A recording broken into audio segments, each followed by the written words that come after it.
बिहार की बेहतरी के लिए कुछ ब्लूप्रिंट तेजस्वी जी ने सामने रखा था। पलायन, नौकरी और जो बिहार का हिस्सा बना मानस का, उस पर काम करें। हमारी जो भी संख्या है असेंबली में, हम उस संख्या के आधार पर लगातार मूल्यांकन करते रहेंगे। आरएलएम, हम, एलजेपी, रामविलास जी, उनको बहुत बहुत शुभकामनाएं। बिहार की बेहतरी के लिए कुछ ब्लूप्रिंट तेजस्वी जी ने सामने रखा था। पलायन, नौकरी और जो बिहार का हिस्सा बना मानस का, उस पर काम करें। हमारी जो भी संख्या है असेंबली में, हम उस संख्या के आधार पर लगातार मूल्यांकन करते रहेंगे। बहरहाल, जब एक इतना बड़ा मैंडेट मिलता है किसी गठबंधन को, तो अपोजिशन बाहर भी होता है और मैंडेट के अंदर भी एक अपोजिशन की संभावना रहती है। ये मैंने 2010 में भी देखा था। बहरहाल, मैं समझता हूँ त्वरित टिप्पणी, त्वरित मूल्यांकन नहीं करना चाहिए। एक बड़ा चुनाव था, अब इस चुनाव में क्या हुआ, कहाँ हुआ, इसके लिए अगर हम 6 घंटे के अंदर, 10 घंटे के अंदर मूल्यांकन करेंगे तो वो उचित नहीं होगा, ना तो बिहार के इलेक्टर के लिए, ना पॉलिटिकल पार्टी के।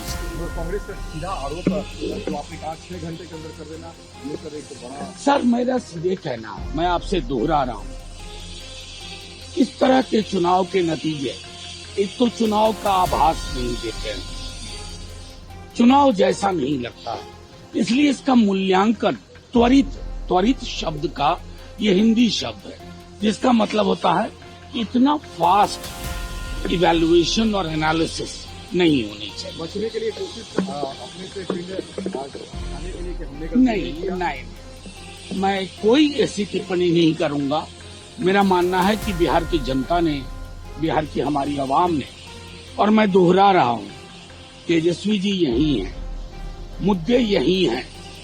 हम क्या ये बिसरा दें कि बिहार को नौकरी नहीं चाहिए, बिहारी युवा को रोजगार नहीं चाहिए, बिहार की मां बहनों को सामाजिक सुरक्षा नहीं चाहिए, बिहार को पलायन से मुक्ति नहीं चाहिए?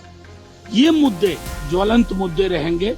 चुनाव के नतीजे हमारे पक्ष में नहीं है, इसलिए मैं इसके अलावा कोई टिप्पणी नहीं। तेज प्रताप यादव ने कहा कि एनडीए को बधाई दी, बड़ी मदद को लेकर कहा था पहले भी। मैं एक बात बार बार कहूं, मैं इस तरह की टिप्पणी के पक्ष में कतई नहीं खड़ा होता हूं। लोगों का ये स्वाधिकार है टिप्पणी करें। मैंने गंभीरता पूर्वक एक विश्लेषण आपके समक्ष रखा है। अगर मेरे विश्लेषण में कोई कमी हो तो आप मुझसे सवाल करें। आरके सिंह जो पूर्व अपोजिशन थे, उनको निलंबित भी कर दिया, पहला एक्शन बीजेपी के पूर्व। निलंबन कहाँ होना चाहिए था, निलंबन कहाँ हुआ, यही पता रहा है। जब सत्ता पूंजी की गिरफ्त में होती है ना, तो गाज किस पे गिरनी चाहिए थी। प्रभातखबर.com, विश्वास वही, रफ्तार नहीं।